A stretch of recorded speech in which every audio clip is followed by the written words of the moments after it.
Coucou à tous, j'espère que vous allez très bien, bienvenue sur ma chaîne Eline Louvre. Aujourd'hui on se retrouve dans une nouvelle vidéo de cette playlist Ghosty Time pour découvrir ensemble 3 nouvelles histoires paranormales qui nous attendent. En tout cas j'espère que vous êtes prêts, je vais découvrir en même temps que vous et comme d'habitude je vous donnerai mon avis, laquelle j'ai préféré des 3 et une note sur 10 de chaque histoire et n'hésitez pas à faire de même en barre d'infos et tout. Et voilà, comme d'habitude, comme je vous le dirai dans chaque vidéo, n'hésitez pas à vous installer très confortablement, à prendre un petit chocolat chaud, faire un café, un thé, à manger ce que vous voulez.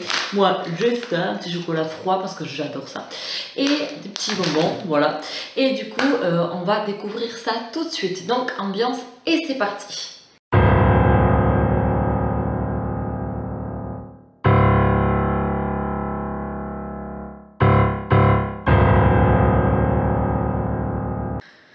« 12 septembre 1952, Flatwoods.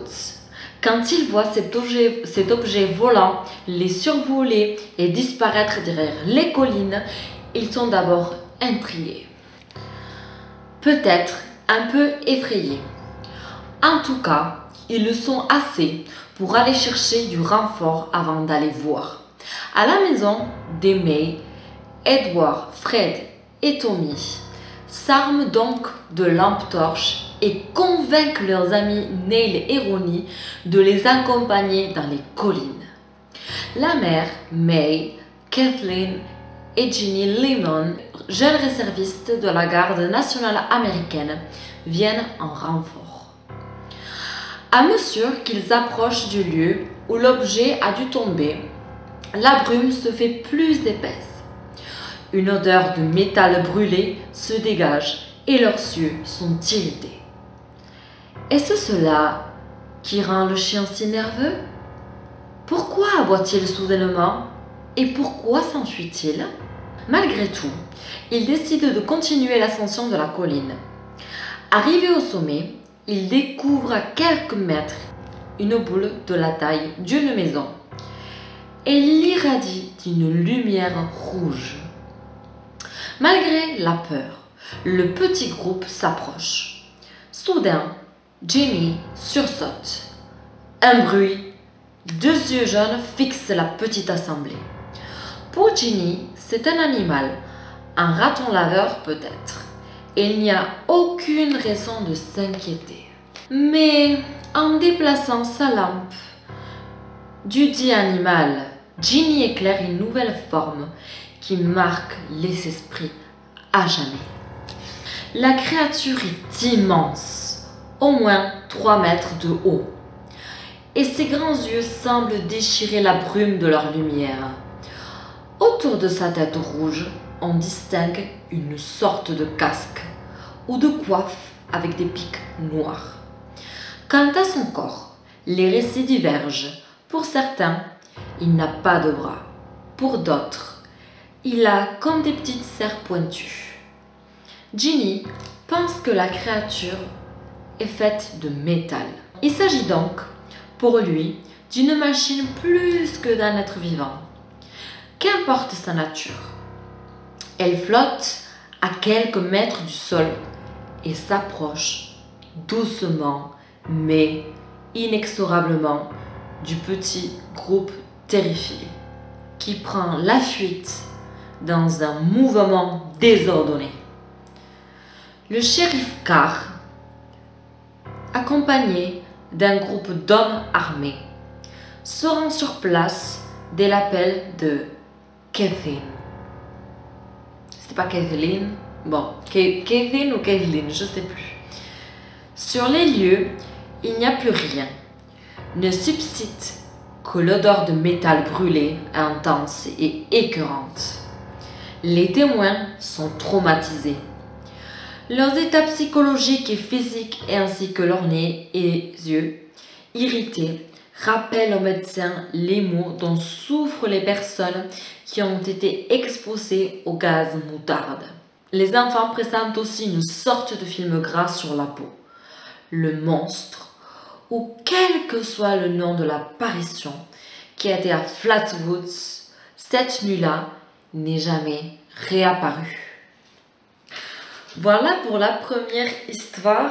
J'ai l'impression que plus ça va en lisant les choses, plus ça monte, je sais pas, bon, ça dépendra des histoires je pense, mais elle est plutôt pas mal. Donc comme je vous l'ai dit dans chaque vidéo, encore une fois, n'hésitez pas à aller checker la barre d'infos parce que je mets toujours des liens en plus, il y a des documentaires, voilà, d'autres renseignements pour que vous puissiez justement plus vous renseigner si ça vous intéresse ce sujet particulièrement. Donc voilà, je mets par titre de chapitres que je vous lis au fur et à mesure. Et du coup voilà, pour cette histoire c'était assez bien, donc je mets un 8 sur 10 de ma part. Et du coup j'espère que vous êtes prêts pour la deuxième histoire parce que moi je crois personnellement que non, parce que je crois celle-là je la connais un peu et je pense que vous en avez entendu déjà parler et tout ça. Et juste avant, je vais vous dire vite fait en fait, c'était le truc de Bloody Mary en fait, et moi ça me fait grave flipper ce truc parce que du coup je me souviens j'avais regardé quand je regardais Ghost Whisperer, je sais pas si vous connaissez la série ou quoi, mais en fait il y avait un épisode où c'était un peu ce style là, et même dans Supernatural si vous connaissez pas, voilà, en fait si vous voulez vous faites un rituel où vous mettez des bougies et vous vous mettez devant le miroir dans le noir et vous tournez en disant son prénom 3 fois et après dans la nuit vient vous attaquer. C'est une légende comme ça, mais en tout cas ça me fait flipper et ne le faites surtout pas. Voilà, c'est tout ce que je vous dis. En tout cas, là on va lire cette histoire là. Donc avant, on va boire un petit coup, histoire de voilà, parce que bon, moi je vous rassure que comme je découvre en même temps que vous, certains je découvre en même temps que vous, d'autres non. Voilà. Du coup, on va boire un petit peu avant de continuer avec ces histoires et on va continuer. Ah, elle est trop creepy. Donc comme je vous l'ai dit, le titre là, j'ai tellement peur de dire son nom en plus, c'est affreux. Du coup, j'espère que vous êtes prêts. Moi, pas trop, j'ai des frissons, mais bon, bref. Ce doit être la nuit. Il vous faut un miroir. C'est ce que je vous disais justement. Assez grand pour que vous puissiez au moins y voir la totalité de votre visage. Allumez 2 bougies, la seule lumière dont vous devez vous éclairer. Quand vous êtes prêt, placez-vous bien devant le miroir. Il s'agit ensuite de tourner sur vous-même en invoquant son nom. 13 fois. Ah, je vous ai dit 3 fois, mais c'est 13 fois. Je me suis trompée, voilà. Mais ne le faites pas non plus. Fixez de nouveau le miroir. Elle est là. Elle vous regarde fixement des yeux noirs. Elle a pris sa place de votre reflet. Son visage est couvert de sang.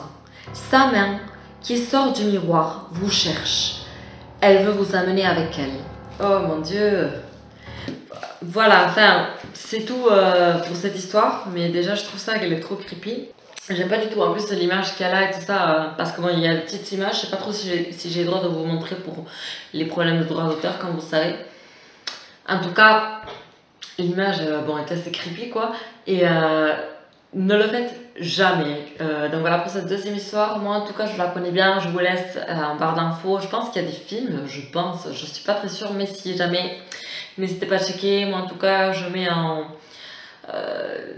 7,5 sur 10, voilà, parce que bon, après c'était pas super développé, on raconte pas vraiment toute l'histoire, pourquoi elle est venue comme ça et tout, enfin, tout ce qui s'est passé avant, même si moi je connais un peu, donc si jamais je vous laisse aller découvrir ça à vous, donc n'hésitez pas d'aller checker la barre d'infos pour plus de documentation, plus de renseignements si cela vous intéresse. Et du coup on passe avec la troisième et dernière histoire de cette vidéo. Wouh. Alors, la lumière blanche. Le 7 août 1993, à 22h45, à Rémilly, un automobiliste est ébloui par une lumière blanche très intense. Je pense que c'est reparti pour les soucoupes volantes. Il y en a pas mal, j'ai l'impression. Le phénomène dure à peine 1 minute avant de disparaître, laissant place à une forme noire qui se déplace à grande vitesse et surtout un sifflement dérangeant.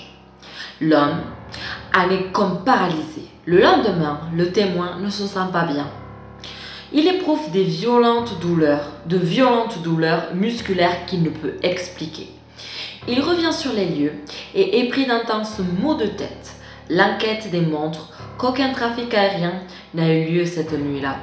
Quant à ce qui s'est réellement passé, cela reste un mystère. Voilà pour la dernière histoire de cette, de cette vidéo. C'est assez court de la dernière, ça me rappelle un peu à une histoire que je vous ai lue avant par rapport pareil au truc de soucoupe volante et tout ça, parce que c'est une page, c'est très court. Donc si vous ne le savez pas, en fait c'est comme des calendriers en fait sur le paranormal et chaque jour vous avez une histoire soit qui dure sur 2 jours, 3 jours, voire soit sur un jour. Mais c'est quand même un petit peu dommage, j'aurais bien aimé que ça dure sur 2 jours du coup. Donc voilà, mais c'est de l'année 2018, donc c'est pas de cette année, donc je découvre en même temps que vous. Voilà, j'avais gardé exprès pour faire ça, et donc voilà, ça m'a donné une bonne idée de faire ça justement, de faire cette playlist là. Et voilà, en tout cas c'était bien, enfin c'était bien, j'aurais aimé qu'il y ait plus de détails, plus d'éléments et tout. En tout cas, je vais donner une note sur 10. Je pense que je vais mettre un 7 sur 10 parce que bon, c'était celle que j'ai le moins accrochée. Celle que j'aurais aimé qu'il y ait plus de détails parce que l'autre histoire, même si voilà, je connaissais un peu plus, même si elle était un peu plus courte. Donc voilà. En tout cas, mon histoire préférée, je pense que c'est la première. De ces trois-là. Et si jamais, dites-moi, vous, quelle est la vôtre. En tout cas, j'espère que cette vidéo, elle vous aura plu. Si c'est le cas, n'hésitez pas à mettre un petit pouce bleu vers le haut. Ça fait toujours très très plaisir. Et vous pouvez éventuellement vous abonner à ma chaîne en activant la petite cloche des notifications pour ne rater aucune de mes nouvelles vidéos, surtout dans cette playlist-là, Ghosty Time, ou pour d'autres vidéos, bien évidemment. Si vous le voulez, ça me ferait super plaisir. Et nous, on se retrouve très vite dans une nouvelle vidéo. Donc, nous, on se retrouve les mercredis, les vendredis et les dimanches. Pour l'instant, on va rester comme ça. Peut-être que je changerai si vous voulez ou comme ça. Mais pour l'instant, on va rester comme ça. Mercredi, vendredi et dimanche. Et voilà, l'heure, je ne l'ai pas encore définie. Il faudra que je voie un petit peu et je vous le dirai au fur et à mesure. Alors, je vous dis à très vite. Bye. Mouah.